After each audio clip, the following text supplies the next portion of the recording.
নমস্কার। আজকে সাপ্তাহিক রাশিফল নিয়ে আলোচনা করব।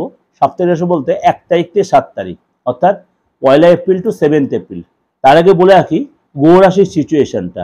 1 তারিখে বুধ থাকবে মেষের ঘরে বৃহস্পতির সাথে যুতি হয়ে, তারপরে আবার চলে যাবে মীন রাশিতে। কিন্তু তখন বুধ কিন্তু কন্টিনিউ তখন বক্রি হয়ে যাবে, বুধ বক্রি হবে এবং শনি কিন্তু তার নক্ষত্র চেঞ্জ করবে। এর আগে এই প্রোগ্রামটা কিন্তু আমি মাসিক রাশি বলে দিয়ে দিয়েছি কোন কোন গ্রহ ট্রানজিট। 6 এপ্রিল শনি তার নক্ষত্র চেঞ্জ করবে 3:55 PM, অর্থাৎ বিকেল 3টে বাজে শতবিশা নক্ষত্রে পুরো ভাদ্রপদ নক্ষত্রে যাবে।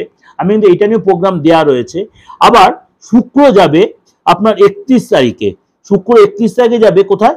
মীন রাশিতে, অর্থাৎ রবির সাথে সংযুক্তি তৈরি হবে 4:54 PM, অর্থাৎ বিকেল 4টে, কুম্ভ থেকে মিনে চলে যাবে। এই যে তিনটে গ্রহ আমি বললাম এই সপ্তাহে চেঞ্জ হবে। তার উপর এবং চন্দ্রের সিচুয়েশনটা হবে আপনার, চন্দ্র চলে যাবে ধনু, চন্দ্র সেই সময় থাকবে ধনু রাশিতে। এই সিচুয়েশনে মানে 12 রাশির কি এফেক্ট হবে সেটাই আমাদের আজ আলোচনার বিষয়বস্তু। কন্যা রাশির কিন্তু এই সপ্তাহটা কোনো কারণে আপনার মানসিক অস্থিরতা প্রচন্ড বাড়তে পারে।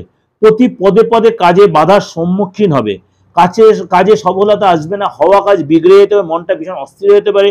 সিনিয়রের কাছ থেকে হেল্প পাবেন, যদি আপনি চাকরি করেন সিনিয়র কাছে যথেষ্ট হেল্প পাবেন।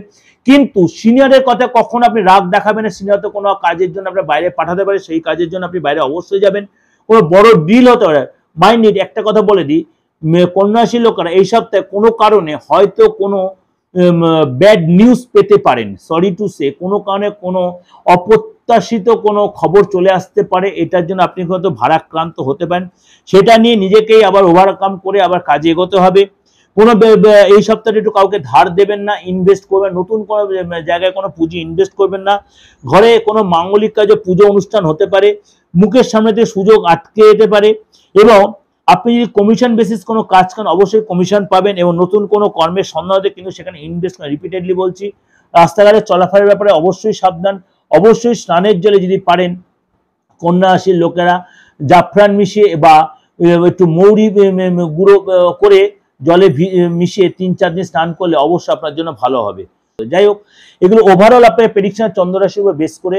আপনাদের এর আগেও বলেছি যাদের ডেট অফ বার্থ নেই তারা নিশ্চিন্তে আমার কাছে আসতে পারেন। কেননা বারবার বলছি, হাতটা হচ্ছে আমাদের মেন জিনিস। হাত যদি না দেখা যায় অ্যাকচুয়ালি প্রপার বিচার দেওয়া যায় না। কারণ হাতটা আর মুখটা, কেন হোরা সিস্টেম একটা বিচার হয়, যখন আপনি এন্ট্রি নিচ্ছে সেটা একটা বিচার হয়, সেগুলো অনেক অনেক ভার্স বিচার। যাই হোক, যাদের ডেট অফ বার্থ নিশ্চিন্তে আসবেন। যারা ভাবছেন পার্থক্য কাছে এত দূর যাবো কি করে, নিয়ে কোনো চিন্তা করবেন না, তারা অনলাইনে প্রেডিকশন নিতে। কিন্তু বারবার বলছি আমার বুকিং নয়, ফোন করে নেবেন।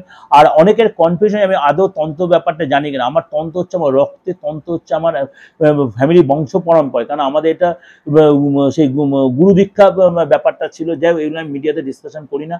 তন্ত্র নিয়ে কেন আলোচনা করে? তন্ত্র হচ্ছে গুপ্তবিদ্যা, গুহ্যবিদ্যা, এগুলো মিডিয়াতে আলোচনার ব্যাপার নেই। যোগ্য মায়ের ছবি এসব দেখানো হচ্ছে মানে বিজনেসের ট্যাক্স, যেগুলো আমি এগুলো করতে চাই না। যারা মনে করেন আমরা এতদিন দিন ধরে আমাকে যারা দেখেছেন, মিডিয়াতে দেখেছেন বা অন্য কোনোভাবে যে আমাকে যারা দেখেছেন, তাদেরকে একটাই বলছি যে দেখে দর্শন দিয়ে কাউকে বিচার করবেন না। মানুষের আগে জিনিসটা যাচাই করে নেবেন, তারপরে তার সম্বন্ধে বিচার করবেন। আর অ্যাস্ট্রোলজি আর অ্যাস্ট্রোলজি আর অ্যাস্ট্রোলজি দুটো গুলিয়ে ফেলবে না। অনেক অ্যাস্ট্রোলজার ভুল হতে পারে, অ্যাস্ট্রোলজি কিন্তু ভুল নয়। যাই হোক, অনেক কিছু হয়তো বললাম, ক্ষমা করে দেবেন নিজেদের মনে করে। আর ভালো লাগলে অবশ্যই লাইক করুন, সাবস্ক্রাইব, নোটিফিকেশনটা অন করুন সারা সপ্তাহ সারাটা দিন। আর দৈনিক রাশিফল, মাসিক রাশিফল সবই দেওয়া রয়েছে, সমস্ত ট্রানজিট দেওয়া রয়েছে। অবশ্যই এগুলো ফলো করে অনেক কিছু জানতে। আজ নমস্কার, সবাই ভালো থাকুন।